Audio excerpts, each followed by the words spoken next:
송미령 농림부 장관님. 네. 뉴스원에 이렇게 밝히셨습니다. 당시 상황은 반대 의견을 말할 수 있는 자리 아니었다. 찬성이냐 반대냐를 묻는 자리 아니었다. 계엄인지 알았으면 국무회의 안 갔을 것이다. 맞습니까? 맞습니다. 저는 계엄인지 알았으면 국무회의 안 갔을 거다라는 말을 보고요. 기가 막혔습니다. 이 나라의 장관이고 최고위직 공무원이라면 적어도 참석을 안 했더라도 대통령의 계엄 사실을 알았으면 어떻게라도 국무회의 가서 목청껏 반대하고 대통령 손목이든 발목이든 잡고 내가 막았을 거다. 문 앞에 들어넣어서라도 막았을 거다. 이렇게 말해야 되는 거 아닙니까? 맞습니다. 들어가세요. 근데 의원님 하나만 말씀드려도 될까요? 네. 네. 그날 저는 10시 10분에서 15분 사이에 회의장에 들어갔는데요. 회의에 시작이 없었습니다. 그러니까 대기하는 상태였다고 보시는 게 좋고요. 저는 전혀 상황을 몰랐기 때문에 무슨 회의를 하는 건지를 여쭈었습니다. 옆에 분에게. 딱 두 글자 들었습니다. 계엄 이런 말을 듣고 너무 놀라서 정말 정신이 없었습니다. 그래서 말도 안 된다, 막아야 됩니다 라고 이야기를 했고요. 그 자리에는 대통령은 계시지 않았습니다. 아닙니다. 네. 그렇게 하겠습니다. 대통령은 언제 들어오셨습니까? 제 기억으로는 그렇게 대기실처럼 앉아 있는 상태에서 대통령께서 들어오셨습니다. 들어오셔서 그 시간을 기억할 수는 없습니다. 무척 짧은 시간 동안 계시다가 네. 몇 분 동안 있었습니까, 대통령이? 네. 그 회의실에 대통령이 몇 분 동안 있었습니까? 그 분까지 기억할 경황은 없습니다. 너무 비현실적인 일이기 때문에 그건 당황스러워서 기억하기 어렵고요. 제 기억으로는 2, 3분 정도인데 그 자리에 계신 분들이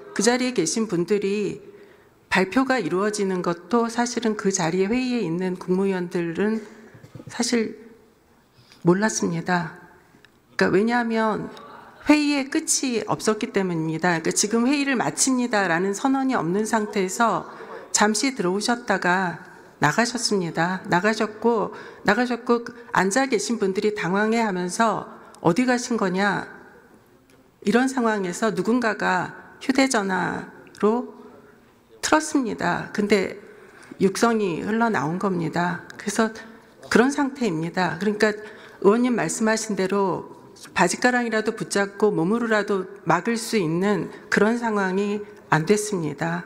그래서 정말 죄송합니다. 대통령이 2, 3분 동안 있을 동안 무슨 이야기를 했습니까?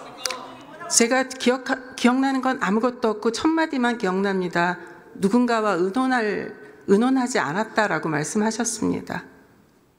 첫 마디는 그렇게 시작했고 저는 아무 생각이 안 났습니다. 머릿속이 하였습니다. 그런 이야기도 듣지 못했습니다. 아닙니다. 그거는 제가 확인할 길은 없습니다. 제 기억이 정확하지 않을 수 있습니다. 저는 그날 너무 경황이 없어서 정확하지 않을 수 있지만 제가 지금 기억하는 그리고 저는 이게 의무라고 생각합니다. 말씀을 소상히 드리는 게 제가 아는 범위 내에서 소상하게 드리는 게 의무라고 생각합니다. 그래서 네, 그 정도의 장관님. 기억이 남아 있습니다. 12월 3일에 대한민국에는 국무회의도 국무위원도 없었군요. 저는 국무회의라고 보기는 어렵다고 생각합니다. 들어가셔도 좋습니다. 네.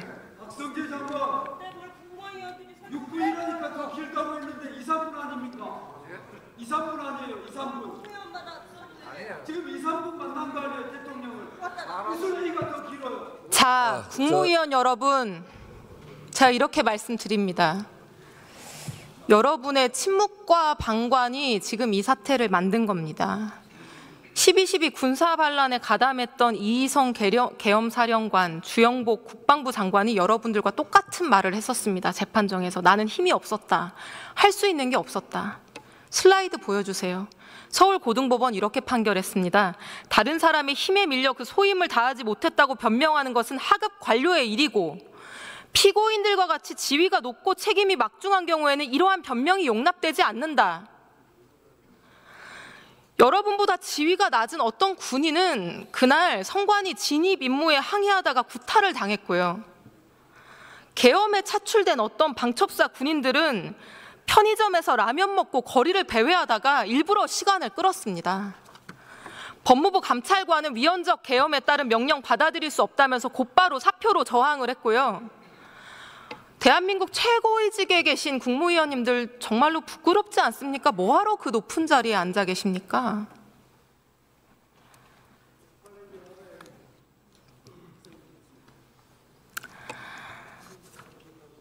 대통령의 계엄은 계엄 사유도 없었고 헌법상 법률상 계엄 효력의 대상이 될 수도 없는 국회를 건드렸고 국회 통고, 국무위원 부서 절차도 생략했고 심의도 없었고 온통 위헌의 위법입니다. 이 불법 계엄에 대해서 윤석열 정부의 마지막 국무위원들이 보인 이 비겁하고 무책임한 모습은 대한민국 역사에 기록될 겁니다. 그리고 마지막으로 이 자리에 몇 분 안 앉아 계시네요. 앉아 계신 국민의힘 동료 의원님들께도 부탁드립니다. 대통령이 조금이라도 반성하고 있다면 당장 하야를 하겠지만 대통령은 하야 대신 탄핵 심판을 받겠다는 입장이라고 합니다. 질서 있는 퇴진에 다른 방법이 없습니다. 헌법이 정한 탄핵 절차에 따라 무너진 헌정 질서에 대한 정치적 책임을 묻고 전국을 안정시킵시다. 부디 이번 주 탄핵 소추안 가결될 수 있도록 도와주십시오. 민심과 양심의 소리를 외면하지 말아주십시오. 이번 주 토요일 반드시 탄핵을 통과시켜서 대한민국 민주주의가 정신 나간 대통령의 폭력보다 훨씬 더 강하고 단단한 것을 보여줍시다. 이상입니다.